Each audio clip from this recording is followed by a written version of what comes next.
Ladies and gentlemen, welcome to the 3-0 Take, where we talk all things Major League Baseball. Here's Kyle Corwin and Nate Reyes. It all starts right now. Welcome back to the 3-0 Take, presented by SeatGeek. This is episode 418. I'll be your host, Kyle Corwin, and I'm here with my co-host, Nate Reyes. Nate! What is up, everybody? You want to know a little secret right now? It's not that much of a secret. Lay it on me. Are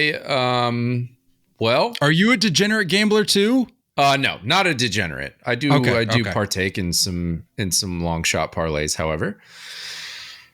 I'm trying to shape up. I get married in 9 days, which is insane to say out loud, but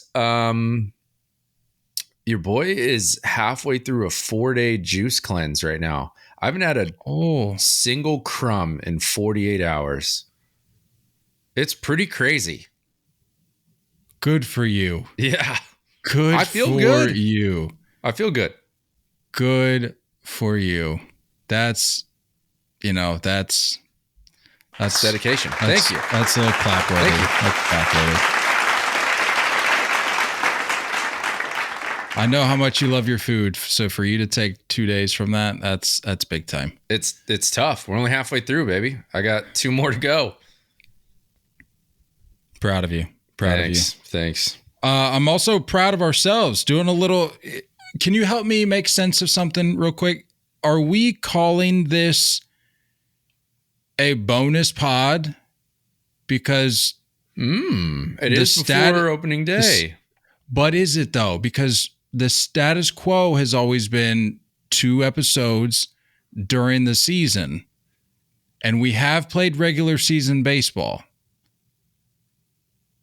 So is this a bonus pod, or is this just part of our regular schedule? Is it possible for me to say that the regular season has started, but it still hasn't gotten to opening day yet? That's not my opening day. It's not my opening day, but we need to establish whether or not this is a bonus pod, because honestly, if all of this stuff with Shohei and Ippei and all that hadn't happened, I don't necessarily know that we'd be recording right now. So Fair. is this the first week of us doing two episodes a week? I guess we're here until I'm not, and I'm in the Caribbean. And then I'll be left here to fend for myself. Yeah. Let's get into it. Speaking of international, let's just open up here with some chat on the Korea series. And then we'll get into the Shohei and Ippei and Blake Snell. Is it Ippei? Martinez. Ippei. Is it not Ippei? Is it something else? I always thought it was Ippei. I keep hearing people say Ippei. I don't like that. Ippei. That doesn't feel right. It's not Ippei. I know that much. I don't know a lot in this world, but I know it's not Ippei. And if it is, I apologize. First of all, waking up for this series, I think myself and most other baseball fans, us normal people, woke up and caught the game when we caught the game. We're not catching first pitch. Because we're not psychopaths. So just wanted to get that out there, that I was not awake at 6 a.m. Although there are a healthy number of people on the East Coast that are awake at 6 a.m. I was not one of those people, and regularly am not one of those people. So full transparency, because that's what we're all about here on this podcast. I caught both games about halfway through and finished out the rest of both games. So I had to fill in the gaps after the games had wrapped up, figure out what I missed. But I was not one of those people. And I can venture to say, Nate, you being out in Phoenix, did not catch the games from first pitch. You can bet your bottom dollar your boy's not waking up at 3 a.m. Ain't happening. So caught the old story on MLB app. I'm not. This doesn't count. This isn't. What is this? This is not my opening day. I will never address it as that. I saw a lot of people trying to defend it. And to their credit, look, I'm not sitting here saying Major League Baseball shouldn't be going to these different cities, different countries, all that. Although I think going to London was about as idiotic of a move as they could have done. And they continue to go to London, which is insane because they don't care about baseball there. And they never will care about baseball there because they have soccer. Right. Korea, I can get down with. The DR, obviously, can get down with. Japan, any of these other countries, go for it. But the argument that these people were trying to make was that, well, this isn't about us. This is about the people of Korea. Okay, I hear your case. I would understand it a little more if they're playing in front of 70, 80, 90,000, even 60,000 people, because over there in Asia, they got some big ballparks. Mm-hmm. They were playing in front of 15,000 people. Yeah. So who was this really for? It wasn't even a sellout. So, look, I think it's great. Again, the opportunity for some of these guys to immerse themselves in a new culture for a week or so, or however long they're over there.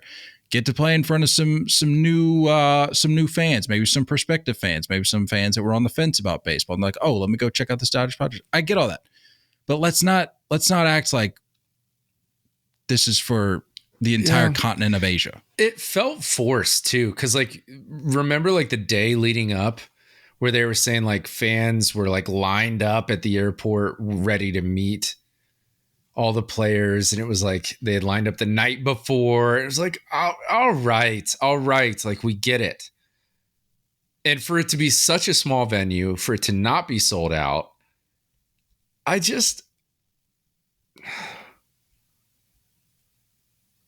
whatever. That's cool, man. Look, you already said it. I'm fine with going overseas. That's great. Spread the game of baseball. I'm not against that. I'm not crazy. Don't start the season this way. Stop doing this. Do it in the middle of the year. Do it right after the All-Star break. Well, figure out better ways of doing it.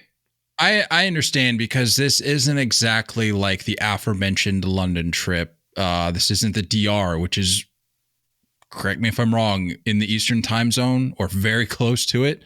It's a little different. So I understand it from that point of view. But there was one idea that was proposed, because I had put out the tweet, I guess 2 days ago, saying how there's something fun. I said there's something fundamentally wrong with playing baseball games that count, playing more spring training games, and then back to games that count. And then a lot of people are talking about, well, when else are they supposed to do it? And I got to give credit here. I'm trying to find the post here, because I want to make sure I give proper credit here. But there was a plan proposed, and it made sense. Let me see here.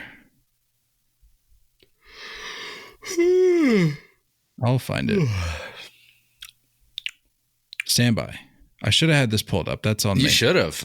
Yeah. That's on me. Hey, I didn't think I'd be given credit. I'm just here. Where is it? Oh, here we go. Okay. Shout out James H17 on Twitter. Okay. He says, I don't understand why they didn't do this starting on Monday. Okay. And just have, he said, I'll just read the tweet verbatim. He said, I don't understand why they didn't do this starting on Monday and just have those two play a slightly shorter spring. With the day off, the day after opening day, they could have played Monday through Wednesday, had 2 days off, and then a short 2-game series Saturday and Sunday. And I said, and I'm thinking through that, and I say, that accounts for the jet lag and all of that. Yeah, especially if you do like a getaway game, like a getaway day. Right. What time is it? So it was 6 a.m. for you. What time was it locally? I think 7. I would imagine like 7 p.m. And I'm no travel expert.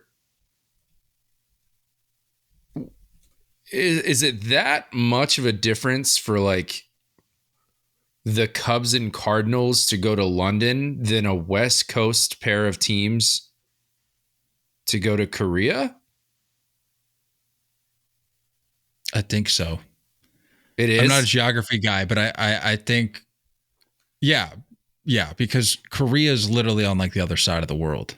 Yeah, but think about go the West Coast way, go over the Pacific. I know, but you got to go around a good deal of water, or go over a good deal of water to get to Korea. I don't know. Not important. You look that up. Did you see something that I feel like kind of flew under the radar a little bit? The bomb threat. I did. It was rumored. Did you see that it was specific to Ohtani? I don't. What was that about?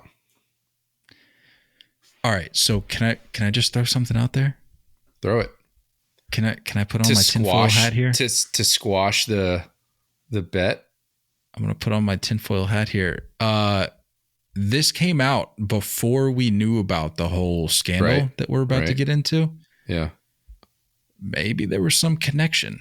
Obviously, nothing happened, and they said that there was no threat to those in attendance at the ballpark, so it was fine. And again, nothing happened. The games went off without a hitch. Not an issue. It's an additional 2,000 miles. So yeah, that's a good ways around the globe. To 5,900 for those wondering. Yeah, literally the other side of the planet. You think Ippei was just like, hey, maybe we mix in a little bit of a scare. No, I'm not putting this on Ippei. Seat. I'm not putting this on Ippei. I just think it's interesting that all of this happened within 48 hours. When was the bomb threat? It was before game one. What day? What's today? Well, Thursday. What day for Tuesday. us? Yeah. Or did the report come out the morning of the game? Because you have to remember, when they finish up their game, they're basically in tomorrow. Like when they finish up a night game, they go home, go to bed, and then within hours, it's the next day. So there's a lot of play here. A lot of confusion for this. Yeah. Yeah. I don't know why we're trying to dive into time zones and distance traveled and all that right now. Yeah. But there's a lot at play here. Let's talk a little baseball about it. Let's talk a little baseball. This is a baseball podcast. Let's dive into it. So game one, a fairly normal game, nothing crazy. 5-2 in favor of the Dodgers, as I'm sure you know it by this point. A couple takeaways. Obviously, you had that Jake Cronenworth error, which I don't know if you saw, but apparently, I'd hate to call that an error. I really would. It's not an error in my books, but it's not my books that they're keeping. So what good does that do? But Mad Dog, I don't know if you saw that, but he was pissed. He was like, Cronenworth's got to make that play. It's like, well, he did in theory. Also, it's March. How much of a beating has that Webb taken already? Maybe there's some carryover. Maybe he's hung onto that glove for a while. I'm not. We can't assume it's new or the Crone Zone. Yeah, I put that tweet out. I couldn't help but think of Don Orsillo when he's like, "You can hit it anywhere, but don't hit it to the Crone Zone." And I said, "Well, he literally hit it into his glove, and it didn't matter." So yeah, it's tough. Yeah, that's real tough. One of the things I did like to see, and I put out this tweet the other day, and I know that you saw it because you liked it. But I put out just a little screenshot of my notes app. I just said players that I believe in. Didn't add really any context to it. I just wanted to get it out on the record. Don't need to. So that when these guys inevitably have a year, I can go back and reference this tweet. Sure. Ha-Seong Kim was on that list. Sure was. I'm a Ha-Seong Kim believer. And as am I. The reception that this dude got. Big time. Loved it, man. Loved it. The he started there, were yeah. For like a good chunk. Like, yeah. It was like 7-8 years, wasn't it? Yeah. the signs were all over for him. I mean, obviously you had people there to see Shohei, and I even saw Mookie was making the rounds, but surprising. Well, I guess not surprising for him and Korea, but to me at least, quite a reception, quite a turnout for Mr. Kim. Yeah, so really not much to write home about in game one. Padres pitching not efficient. They walked 9. And then immediately after game one, you have the tweets coming out being like, the Dodgers are on pace for 162-0. It's still on the table. I'm like, stupid. Okay, are we really going to do this all season? Because I think the answer is yes. Although it didn't matter because literally game 2, we put an end to that real quick. And game 2, I might add, quite a high scoring affair, if I do say so myself. 15-11. It was it gave me Red Sox Yankees London vibes. Yeah. Where I'm what was that score? Do you remember? I looked it up today. It was like 17-13 or something like that. Absurd. But I was thinking, I was like, oh, did we like forget to put the special balls in play for game 1? There you go. We had a little mix up there with the buckets, little boxes of balls, maybe lost in translation. Game 2, not the case. 15-11. My guy Mookie with I want to make sure I'm correct on this. First homer of the year in all of baseball. Put up 17 points for me in fantasy today, by the way. I think he had 6 RBIs. Yeah. So big day for Mookie. Couple swipes too. Not so much of a great day for Yoshinobu Yamamoto. Nailed that, by the way. I haven't heard you say that whole name. Thank you. On the pod yet. So great job there. First off. Well, I am working on my foreign language skills because I am applying to be Shohei Ohtani's new translator. Not a bad idea. You're not a big betting guy, so it's probably the first question in the interview, you know? Yep. Do you use DraftKings? Have you ever used DraftKings? My answer would be yes. In college, actually, no, I'm not allowed to say that. That never happened. I didn't use it in college as a college athlete. Never happened. It was a joke, of course. That's a hypothetical. Hypothetically, we'll say that I use it in college in an effort to get a few bucks to get like a sandwich. Because as you know, you're broke in college. Yeah, you gotta do what you can. That record's been expunged. I retract everything. I plead the 5th. Yeah. Yamamoto looked like crap. Just say it. He was bad. Was booty meat. It was booty meat. It was cheeks. He looked bad for a lot of what we've seen him in a Dodger uniform. Is there's still like the difference of the baseballs. Yeah. Because like Japanese baseballs, they have a little more tackiness. They kind of just show up at the ballpark like pre-rubbed up, pre-tacky. Whereas ours are pearls, and then they have like that special mud that a clubby was, going to rub up a ball before a game. Sure. Is that enough? Is that enough to say like he's not used to it yet? Well, there was, I don't know if it was the baseball. I saw a lot of speculation as to whether or not the Dodgers were distracted in game 2 based on the findings after game 1. And I thought, I don't know if that's exactly the reason that Yamamoto gave up a 5 spot after getting. He got hit around a little bit this spring before they made the long. Would you say 5,900? Yes, 5,900 mile 5935, I believe. Yeah, to Korea. So 5953. I don't know, man. I don't know, dude. It's just he doesn't. If there's and guys that know pitching can be aware of this. Like if you have one miss in a start, if you have like a glove side miss or an arm side miss, or one of your pitches is not being spotted, like that is like a mechanical thing, right? He's spraying it. He was all over the place, everywhere, spiking a lot of different stuff. It's just, I think he's fine. Yeah, I'm with you. I'm not you said he'll figure it out. He'll be fine. He will be fine. There's always that adjustment period. And I do go back to like this. I think it's a slightly bigger ball for us. And it does have that like different tackiness over there in Japan. So I will say though, there is a sickening amount of people rooting for this kid's downfall. Oh yeah. A sickening amount. There's enough people that hate the Dodgers. There's enough people that think it's ridiculous for him to get 300 before ever throwing a pitch in our league. But I don't know. Like I root for good baseball. I don't have really anything against the Dodgers.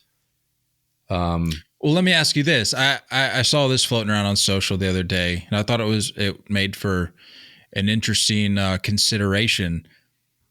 Obviously, if you're a rational thinking human being, you're not going to root for an injury.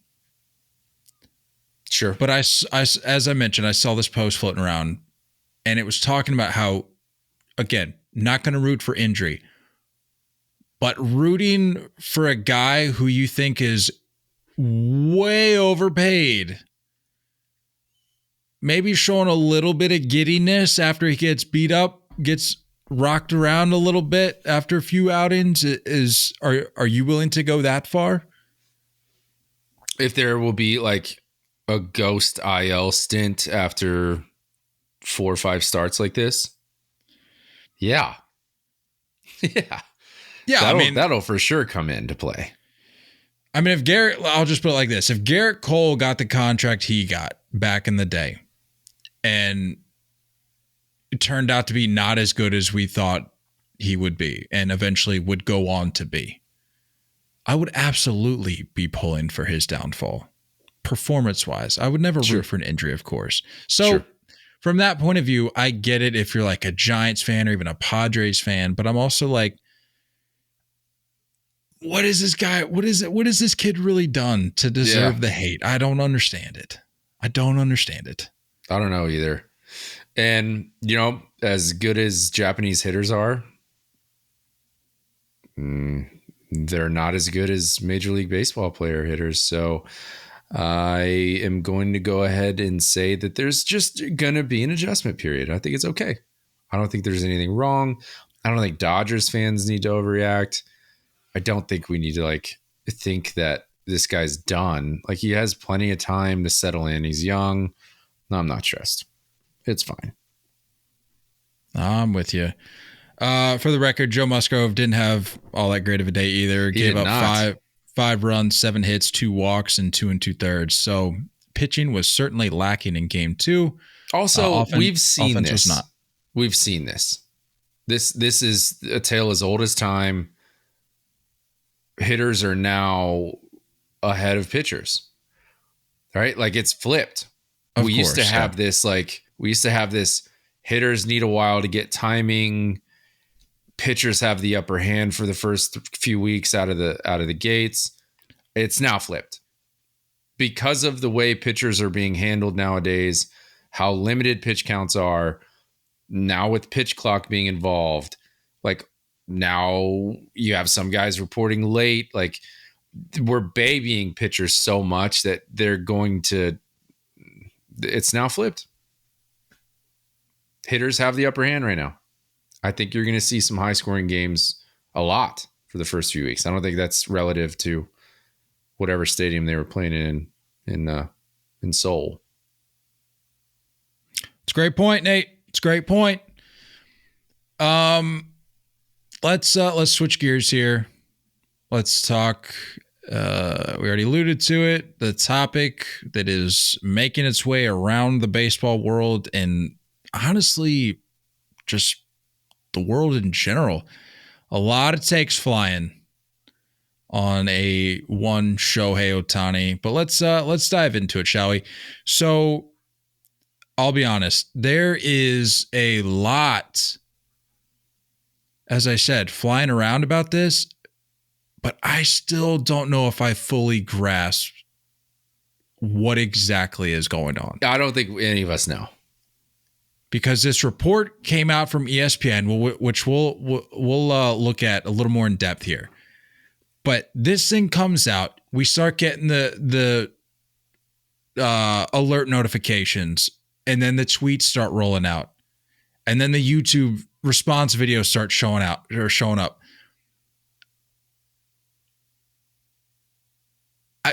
I don't understand fully, and as you mentioned, I'm not exactly a betting man. Mm-hmm. So even the motivations behind what's being described and what's being reported on, I'm not fully comprehending. Okay. That's like, fair. I don't know if what's being reported is accurate and factual, which it sounds like it might not be, because there's a lot of stories being flipped here. But with what we have as of right now, if that's being reported as factual, I don't really know who's supposed to be the fall guy, who's potentially behind a cover up, because I just don't fully understand the motivations here.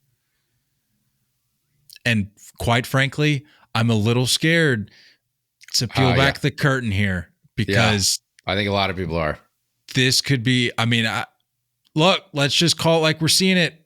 You're seeing things like Black Sox thrown out. You're seeing Pete Rose thrown out. Oh, Pete is coming out. He's coming out soon for sure. You're seeing steroid era comparisons being made in terms of the black mark that's potentially going to hit baseball. And I was thinking back on this Astro scandal a few years back, and I thought, I don't remember how quickly that unraveled, because I remember I could take you to the exact spot that I was standing when I got that notification where the floodgates just opened up and everything broke loose. But with this, it's like, have we even scratched the surface? Probably not. Like, for Shohei's sake, I'm kind of terrified for what we're potentially going to be finding out, because Jeff Passan said it today. He's been making his rounds with his follow-up reporting and all that, but he's like, there will be an investigation. There will be more to uncover here, and there will be ramifications that we don't even know about yet that will take place. So it's a jarring situation. I'd never thought, when we did last episode, when we did our hot takes and predictions episode, and we did this whole tinfoil award of who we thought would be most likely to get swept up in a conspiracy, the same week that the episode drops, nobody had Ohtani on that bingo card. We have the greatest player in baseball,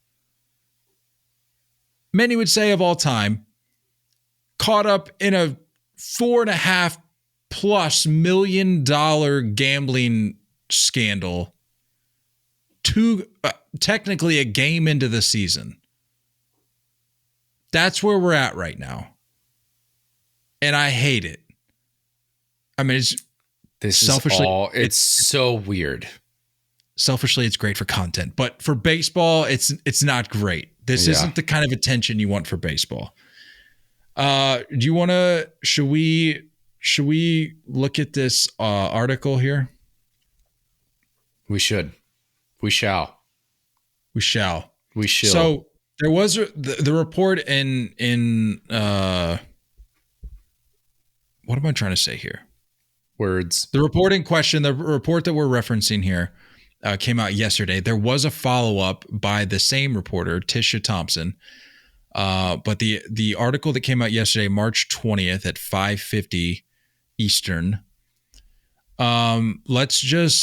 Let's take a look at this real quick, because again, this is in terms of black and white, limited speculation, this is really all we have. This is the most gray thing I've ever seen.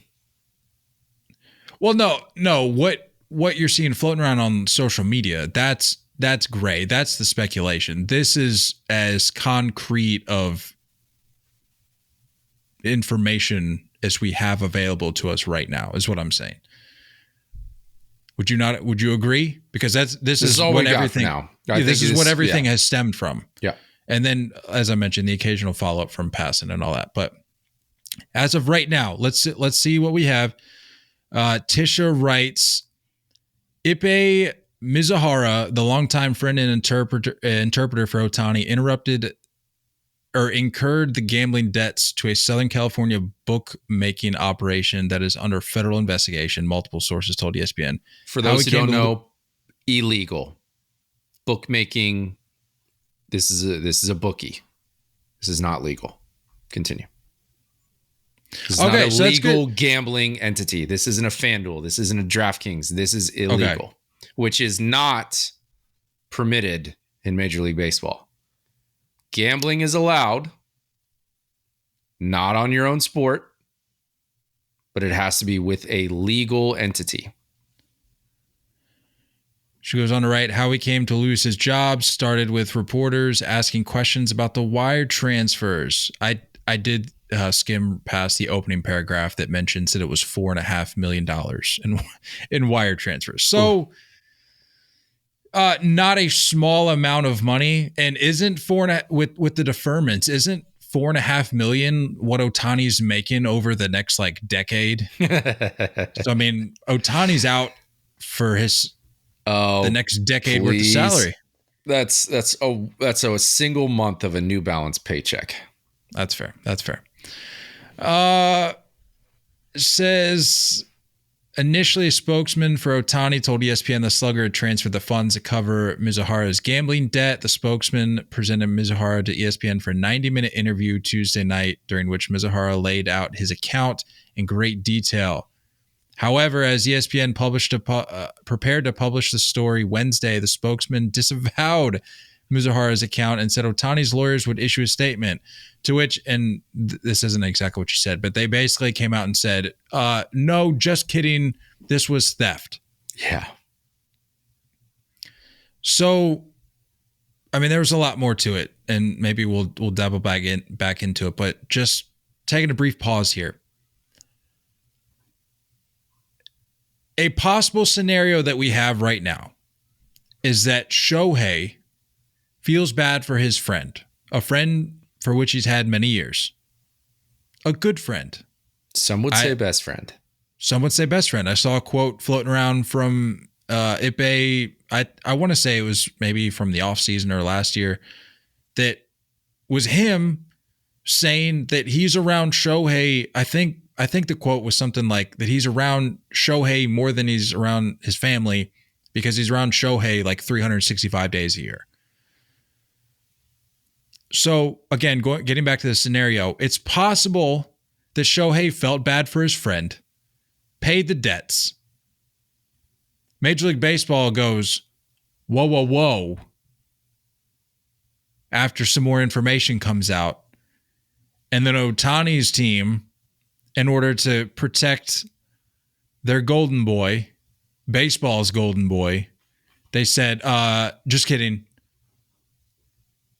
We didn't mean any of that. We were robbed. That's kind of what we have right now. There's a lot more conspiracies. Oh boy, he's getting his tinfoil hat. He brought it, didn't he? I know this man. For those who don't know, I've known, we were neighbors when we were 3. So we've known each other for just about our entire lives. The fact that I knew he had a roll of tinfoil and he was getting his tinfoil hat, it shouldn't come as a surprise to those of you. Buckle up, everyone. What do you got for us? The article goes on to say... Hold on. Before you got that, we got a question from the chat. Jacob asks, Would you guys bail each other out for $4.5 million? How close are Nate and Kyle? No.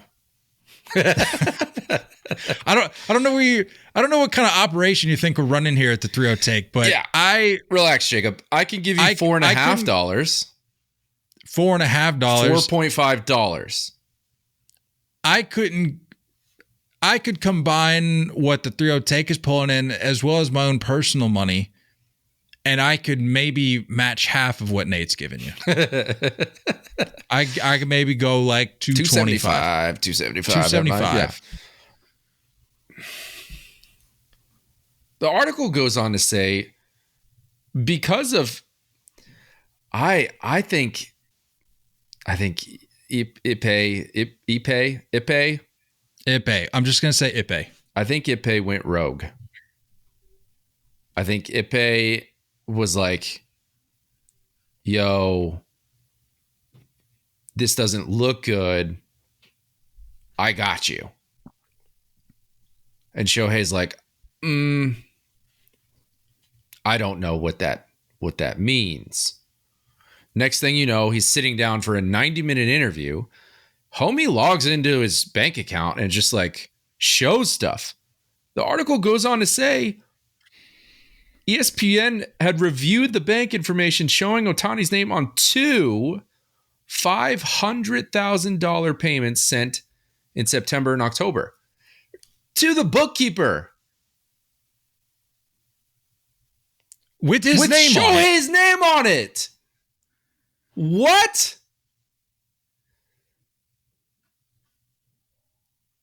No.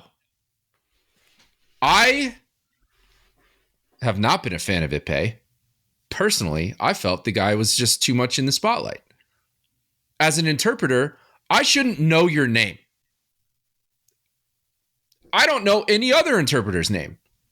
I don't care if you're hanging out with Ohtani. I don't know you. I don't want to know you. You're not anybody to me. This is the best baseball player on the planet. You can just stay in the shadows. I didn't like that baseball card, the rare trio of baseball cards that came out where it was Ohtani versus Trout in the WBC, and Ippei is holding one of them. Which, side note, happy 1-year anniversary. I think I saw today that today is 1-year anniversary of that game. What an awesome moment. What a tournament. Kind of ironic if you think about it. Kind of, yeah. A year to the date. Wow. Anyway, for him to be standing there, like what are you doing? Why are you a part of this? Why are you in this shot? I didn't like it. But how the turntables.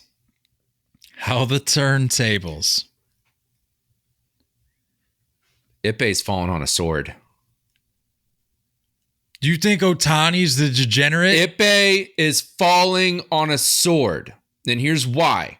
For anybody that doesn't bet and doesn't get this, 0% chance any bookie is letting you go in the hole for $4.5 million. 0% chance you have that kind of line of credit. I don't even know what an interpreter makes. Let's go. I mean, give him 6 figures. We give him a couple $100,000 for a salary. This is a semi-relevant detail. Let's see. It's got to be. Let's see what he makes. Ippei Mizuhara. This was from 9 hours ago. CBS News. Ippei Mizuhara, 39, who has been standing alongside Ohtani for the entirety of the 29-year-old phenom 6 years in the MLB, was paid up to $500,000 a year to serve as an English translator for the native Japanese speaker before being fired. That's an absurd salary. First off, $500K doing something that Google could do. You're just talking. Yeah. Anyway, that's insane. There's no way. I don't care. I say that, and I know like 2 sentences in Spanish. So credit to Ippei for knowing multiple languages. Baño, por favor. The necesito ir a la playa. con mi béisbol y perro. That's I need to go to the beach with my baseball and my dog. You're welcome. Perfect. Anyway, Great continue. job. Sorry, continue. Ippei's falling on the sword. Ippei's being a homie right now. So I'm understanding you and saying that you think Ohtani's the degenerate here. I do. Wow. I do. The man, and I tweeted this yesterday, you're telling me the man that has a montage on YouTube of him doing nothing but picking up trash around Major League Baseball stadiums is the degenerate gambler. I do. I don't buy it.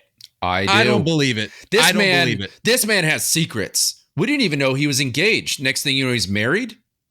Did he not get married this year? That was random. I keep seeing people.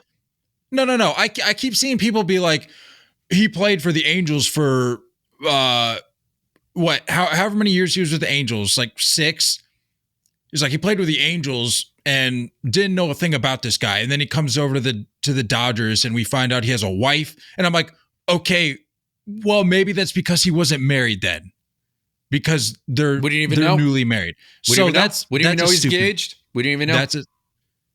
So what? Who cares? These are secrets. Good for him. Now, this man has secrets. I know. No. I know you, and I just know if we would have found out, let's just say his engagement lasted a year, traditional timetable. If it would have come out last offseason that Shohei Ohtani was engaged, and it was all that we talked about for I would have weeks. hated it. I would have hated it. You would have hated it. For sure. So can we not give the guy some slack for maybe not going all crazy public or public at all with the engagement information? I don't know. I'm engaged. I was pretty happy to tell people. It's just weird. That's all I'm saying. I'll give you that. It's weird, but I'm not going to knock the guy for weird. going. I think for staying there's under secrets. the radar. I think there's secrets. I think Ippei's falling on the sword, dog. Here's why. So yeah, run with this. Explain to me the narrative that you have in your mind. He goes to ESPN. He has this conversation. He says, "Hey, look, like it's me. I'm the one doing it. Here's my account. Yeah, here's my account. Super open. Who does that? Nobody does that. Nobody with that kind of debt is like, here's my debt, and shows it to an ESPN reporter. This is insane. And then all of a sudden, Ohtani's lawyers are like, whoa. Ohtani's name is on that stuff, dude. Lies. All he said was lies. Everything he just said is not correct. Ippei's like, yeah. You're right. 24 hours later, you're like, yeah. None of that was right. You're right. My bad. Shohei had no idea. How do you tell me on Tuesday that Shohei knew, gave you money to bail you out, and then Wednesday you said Shohei had no idea? And now it's theft? What? Not to mention the clips of them interacting in the dugout during game 1. And the comments were like, this doesn't appear to be a video of two people who are at odds right now, because they were interacting just fine. And maybe that was a front. I don't know, but just a lot of weird. And then the shift to theft was the thing that got me. I'm like, shift to theft. Whoa. You don't have your story straight. It's one thing if we go like Ippei was responsible for this gambling debt, to then go, whoa. It was actually Ohtani who was responsible for this debt. We need to launch an investigation. Yeah. But to go from, hey, this was just a guy paying off his friend's debt to make sure he didn't do it again and just do him a solid, to this guy robbed me. Yeah. What are we doing? This is where the hat's coming in soon. Okay. What do you got? Then for the update to come to me on Bleacher Report at 4:08 Pacific time today, as Ohtani's reps tried to determine what happened, they initially relied on Ippei's translation So now we're going to say it's a lost in translation situation? What? You're telling me Shohei's lawyers don't speak Japanese? You're telling me Shohei's lawyers aren't able to speak directly? Ippei is the only one that can translate Ohtani's words? What are you talking about? So we went from Ippei spilling the beans. ESPN's like, let's ride. We're releasing this puppy.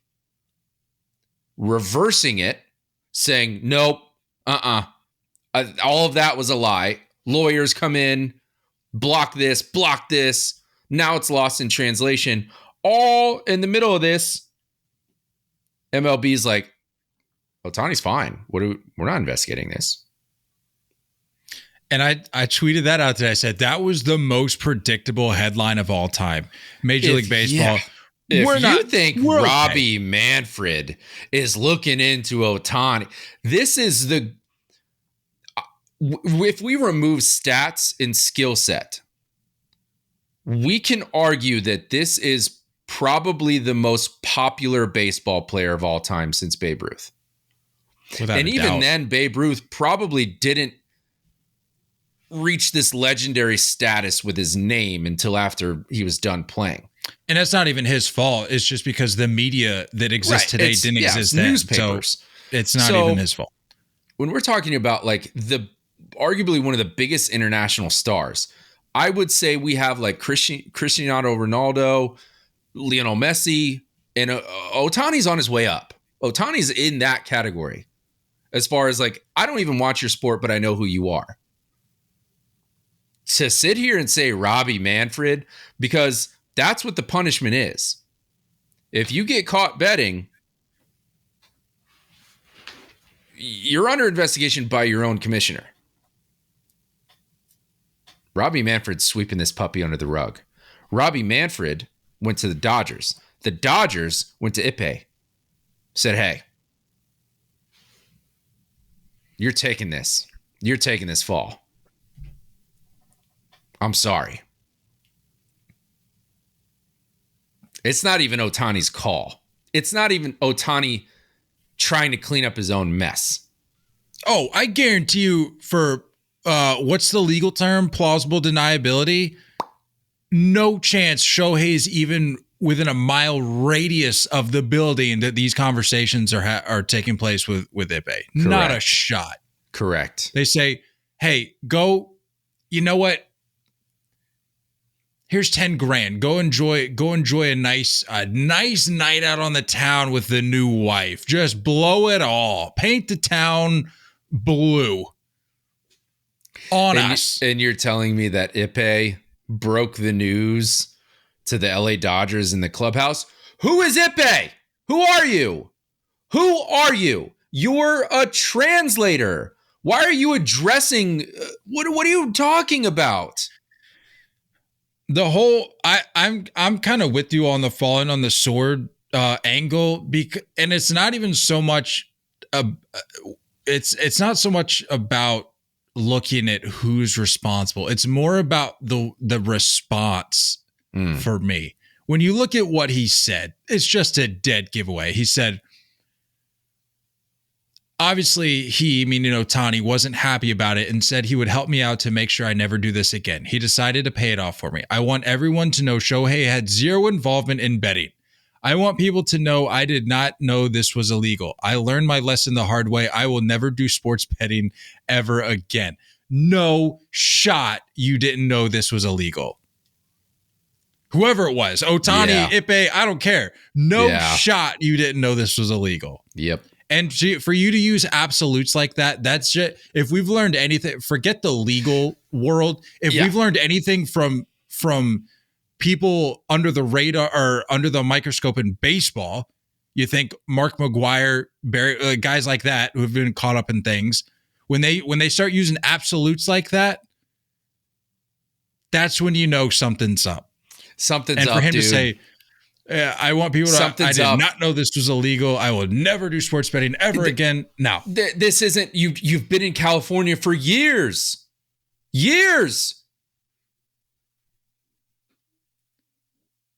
And what makes you think that, like, Ohtani would be okay with saying, I'm at my status and my translator's getting into some of the biggest possible gambling holes, and I'm not going to put an end to that? My lawyers aren't going to put an end to that? You live in California. It's not legal there. You know what's going on. Bets outside of baseball. I don't know about that. Yeah. I can't comment on that. I don't know. I don't really care. I don't think it matters so much. When I heard that, and I'm really not trying to speculate, even though I know we're ultimately only speculating because we have barely anything to go off of. But this is obviously a big deal. It needs to be talked about. When I saw the bit about it was international soccer, there was a couple other sports that it says international soccer and other sports but not baseball. That to me, that seemed like an opportunity for the guilty party. You fill in the blank with, if you're listening, whatever party you want to believe is at fault here, and their corresponding camp. To me, that seemed like an opportunity to go, well, maybe this is one area where we can save face. Like, we're kind of out in the open here with the amount of money that's been made public, the people that are involved. But at the very least, we can say, well, we didn't gamble on baseball, to maybe soften the blow a little bit. I don't think it helps, but maybe that's what their thought process was. And you're telling me that Shohei isn't smart enough to go to one of his attorneys, one of his agents, one of his managers and say, homie's got a pretty big debt. I think I'm going to pay it for him. I think I'm just going to send money right to the guy. There's no one there to say, hey, there's no financial manager to say, hey, actually, that's illegal. I don't think we should have your name anywhere near this. So to sit here and say, I wanted to give the money to the bookkeeper to make sure Ippei learned his lesson and wouldn't bet anymore. Nice try. Can I ask you something as someone who has been known to put down $1 or $2? I'm not a big bettor, by the way. I've never bet more than $20 on anything. On legal platforms, FanDuel. I might add. Yes. Answer me this, if you can. I think the detail that I'm getting hung up on is differentiating between the act of gambling, like proactively gambling, putting down money ahead of time, ahead of an event, whether it be baseball, whatever other sporting event, and then paying off those debts to a bookie. Like, do those carry the same weight in terms of legality or lack thereof? Or, well, a bookie is not upfront money,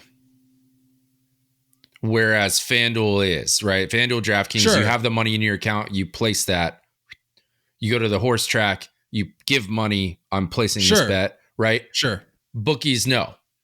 Bookies typically will have, like, because they have a pool of people betting, they're going to say, I take this bet, I take this bet. Bookies set the odds the same way FanDuel picks odds, right? Yeah. So a bookie's setting odds, and all these people are giving them money and say, okay, these odds are changing now because, like, I'm going to be in the hole if I continue to have these great of odds. So odds change.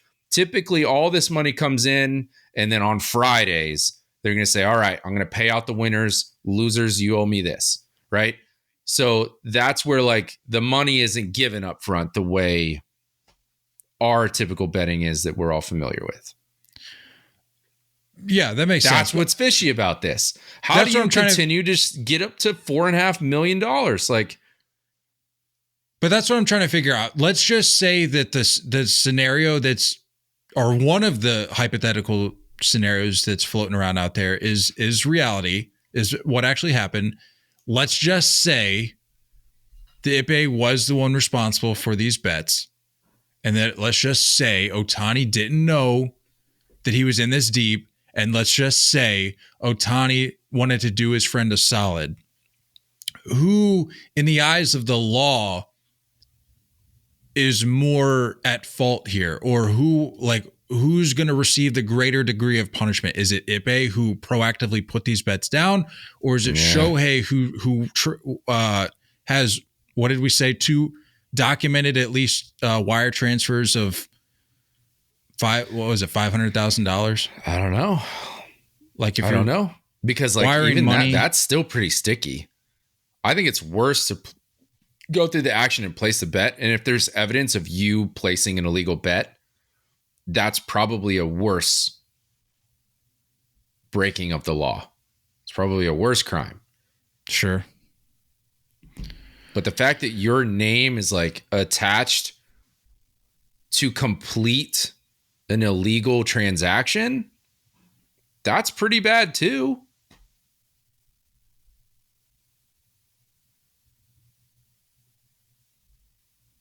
And this bookie is like, yeah, dude, I saw the checks.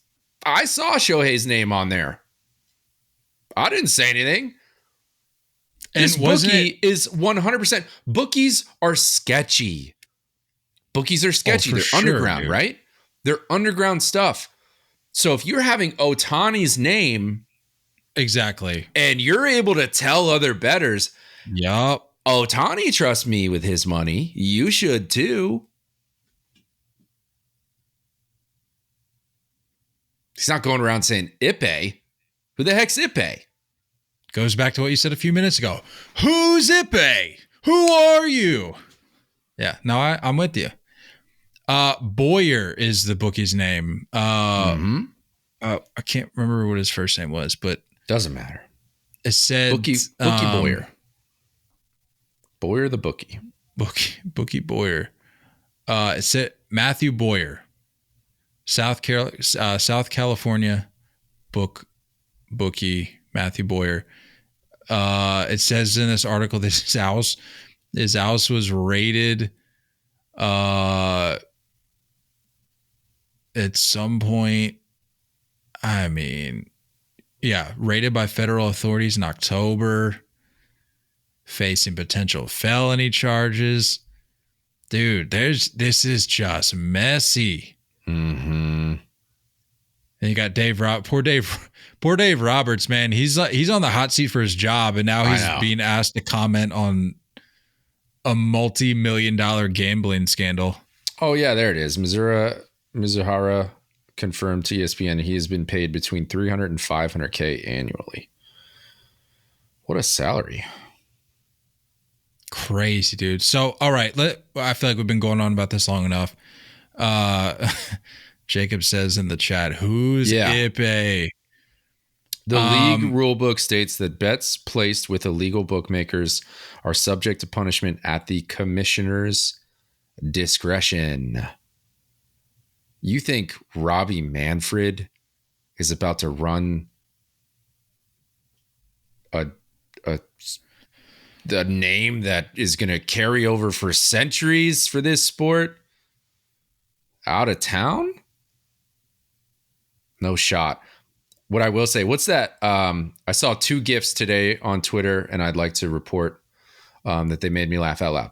The one where the guy's like leaning behind the tree and he's like rubbing his hands together. He's like this. Yes. You know what I'm talking about? Oh, that was like Trevor Bauer right now. And then another one. Dude, real quick on that, how much more needs to happen for Trevor Bauer to finally get a job? Man, because I literally just saw, I saw it was either yesterday or today that who was it? Somebody picked up Domingo Germán. Was it the Pirates? He's on the Pirates, yeah. Wasn't that like just the other day? I thought it was a little longer ago, but yeah. Maybe it was like a resurfaced tweet. But anyway, yeah. You got that. You've got this. Oh, yeah. It's a perfect storm. He's going to sue baseball. I cannot wait for that prediction to come out. If you haven't listened to Hot Takes or Predictions episode, please go back because we will reference that throughout the year. The other one was, the guy, I don't remember what player it is, but like he's the bald like basketball player where he's like sitting on the bench. He's like, oh, yeah. Where it was like when you see Yamamoto give up 5 runs in the first, but you remember you put money on the Padres money line. It's Ohtani just being like, yeah. Oh, man. So good. All right, let's put a bow on this because we just got to get to one or two quick things here at the end. So you're of the mindset, you're of the belief that Ohtani is the one that was putting these bets down. Lawyers stepped in pretty late, but you can only pull at that string for so long. And I think Ippei went rogue, or maybe this comes from the top. Maybe Robbie Manfred so when you his say way down to him. So when you say he went rogue, I'm envisioning a regiment going to battle. Let's go World War II here. So you've got the front lines here. You've got the Allies fighting the Germans. The Allies go, we're not having our best day here. We should probably fall back. And then Ippei, you got the Allies falling back, and then you've got Ippei saying, "I've got this," and he just runs into the trenches, right, never to be seen again. I know you're not That's a what Game you're of Thrones saying guy. happened. It's like when Jon Snow just started booking it to the whole army. I know that GIF. I know the reference. Yeah, he's just booking it solo dolo. That's what Ippei was doing. Good for Ippei. Good for Ippei. I was not an Ippei guy. I respect the hustle. I respect it. This is the ultimate sacrifice, I think. So good for you, Ippei. But I think I think it's someone else pulling the strings, man. I don't know. But I want to know when this investigation started. Like, when did this investigation come about? It says in the article, Boyer's operation is being investigated. It's got to be a few months. Yeah, it said, I want to say, was it like back in the fall? Because I think a report initially came out in January about some of this stuff, but I don't think enough had materialized for it to really warrant any sort of response. I think that's what I saw. All that to say, I think this is just the beginning. The last thing I'll say here before we move on, I think the thing that people need to keep in mind with this, regardless what Rob Manfred says, regardless what Major League Baseball says about refusing to investigate their golden child in Shohei Ohtani,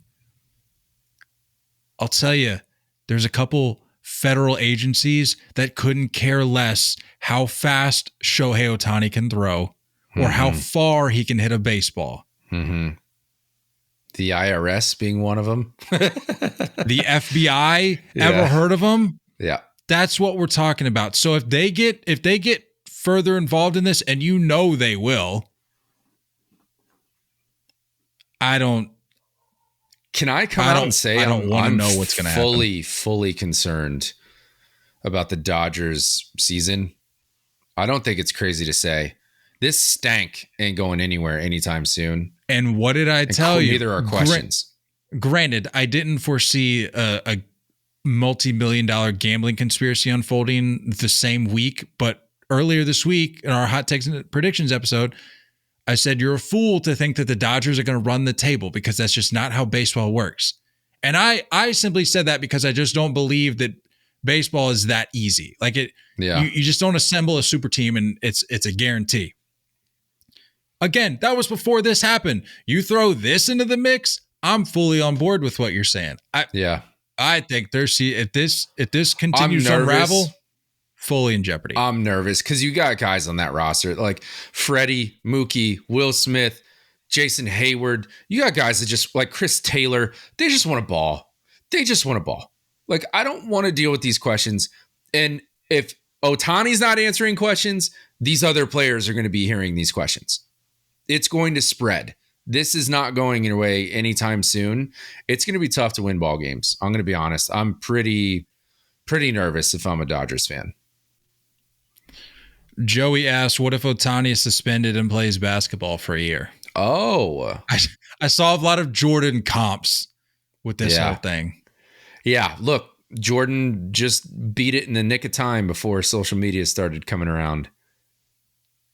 It's a fact. Yeah. That is a fact. All right. Well, I'm glad to know where you stand on all this. I got to be honest. I didn't think I had Nate thinking that Ohtani was a degenerate gambler on my bingo card. I'm pro Ippei. Wow. Okay. Yeah, I've completely flipped.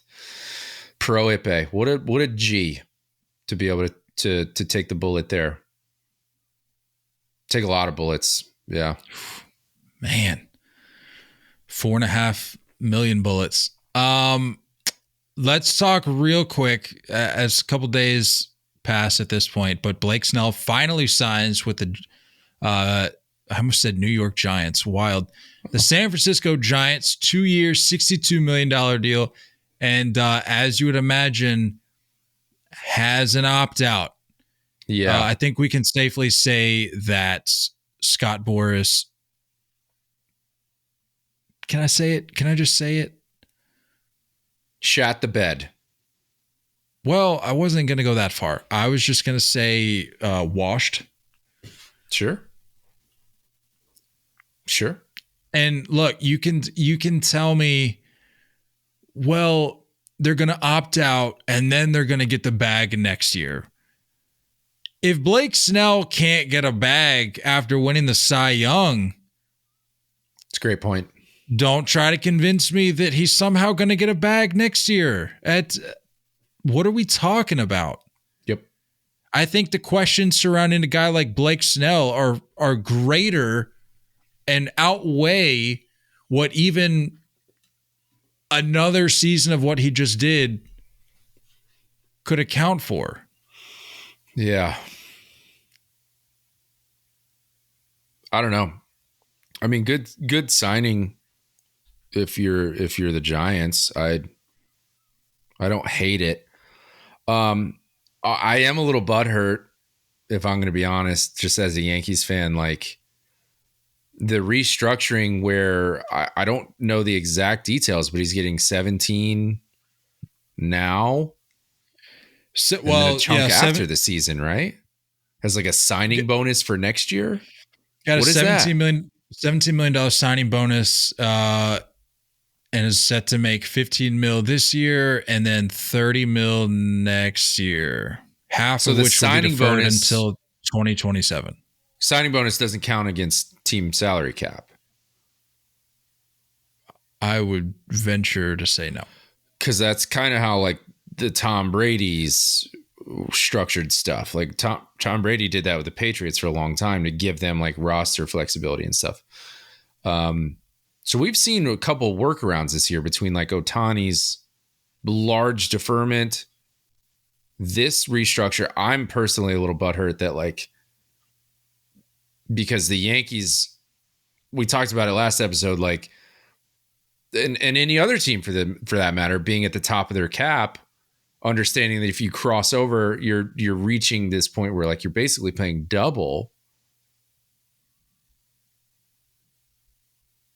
Paying double of 17 is a lot better than paying double of 33.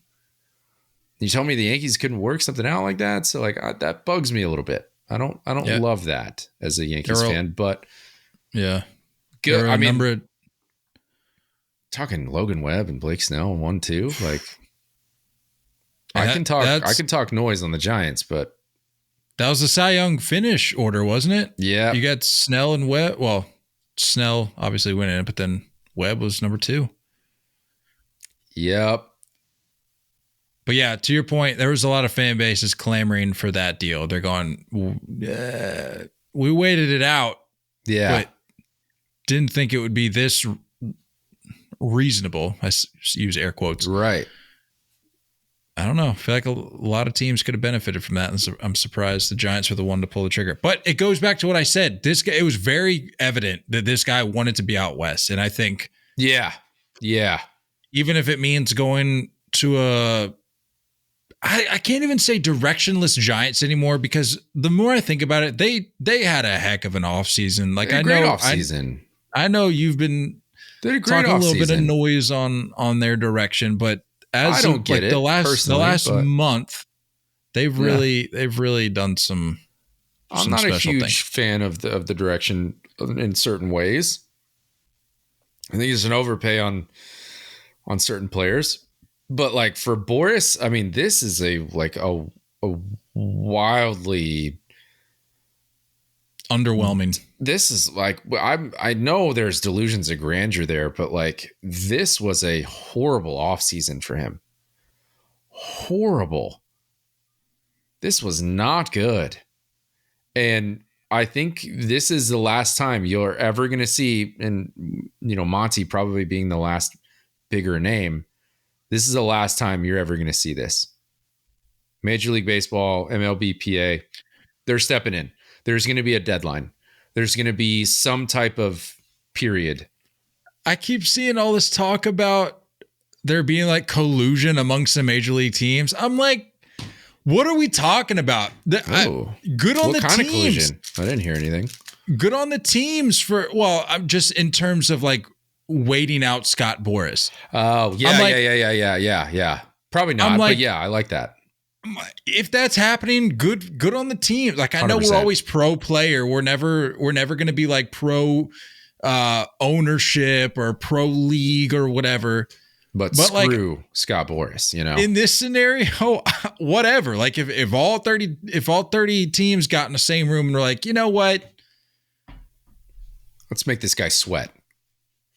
Then so be it, man. Like I don't care. This guy, he's dragging free agency into the wrong direction, and we need to reclaim it and take it back the other way in the form of possibly a deadline. We talked about it in a recent episode. I'm okay with that. Yeah, me too. And like it was perfect timing for what the NFL offseason looked like. Like that was insane, and that was fun.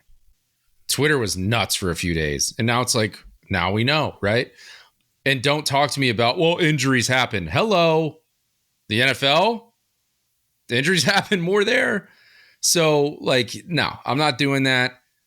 Good for baseball to make him sweat it out. I think, yeah, there's going to be a deadline. Did you see the Bob Nightingale tweet, which take it with a grain of salt, but this seemed pretty accurate that,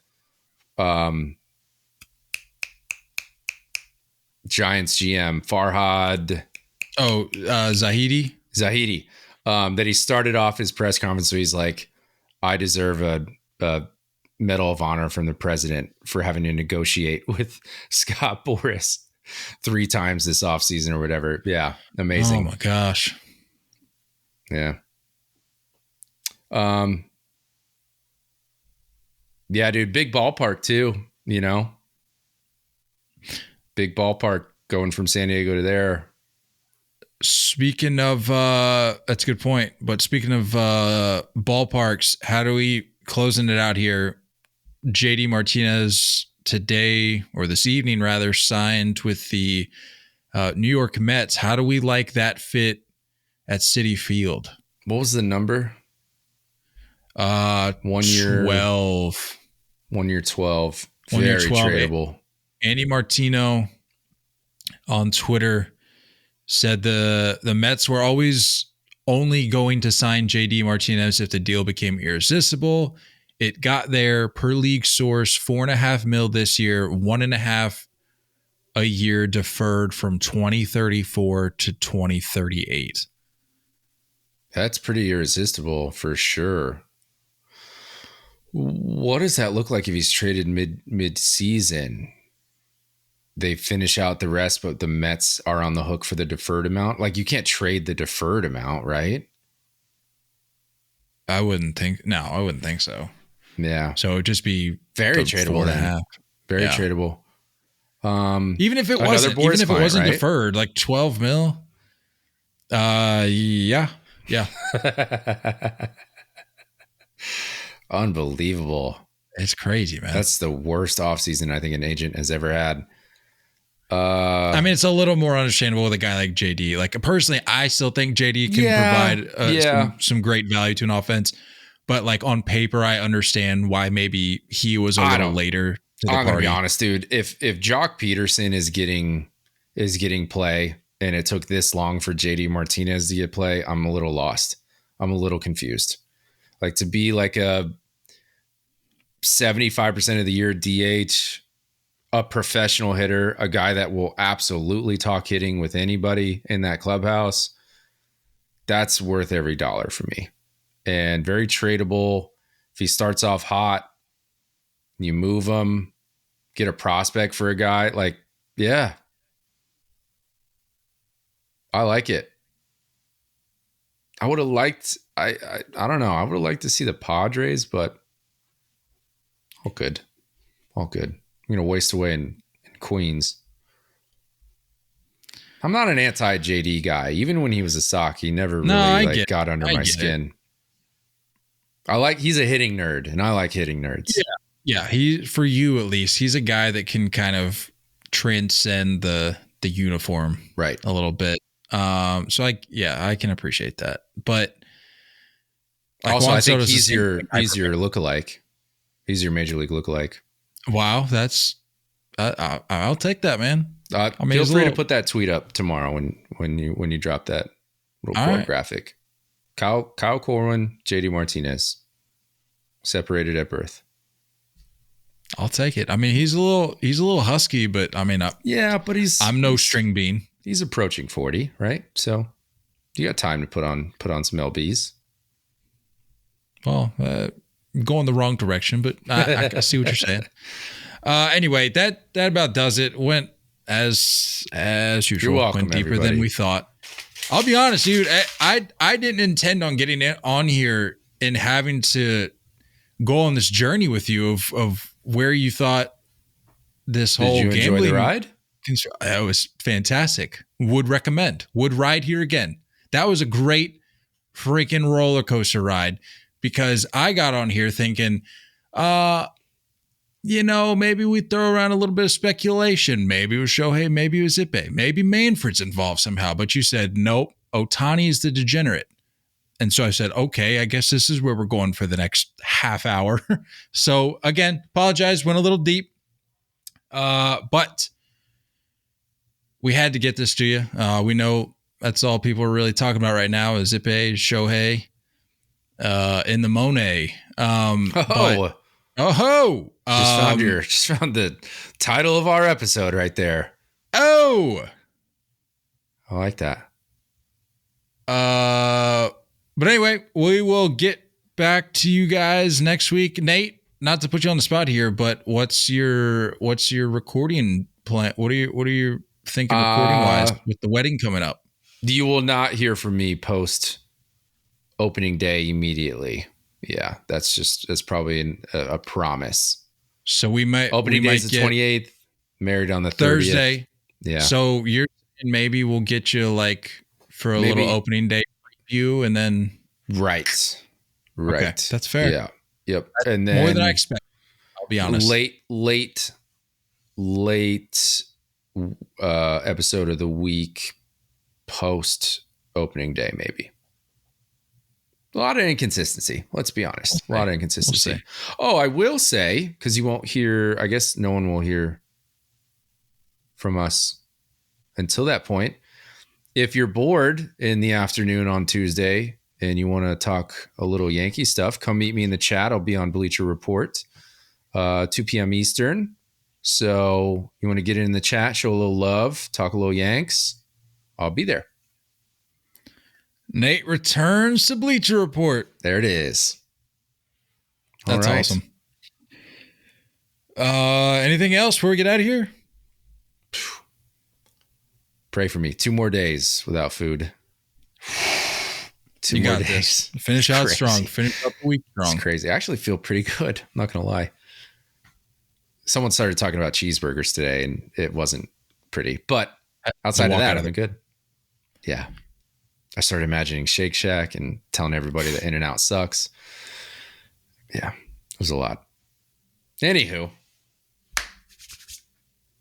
you guys know the drill. Don't go chasing curveballs. We love y'all, and as always, looking forward to talking more baseball with you guys soon. Until next time, stay filthy.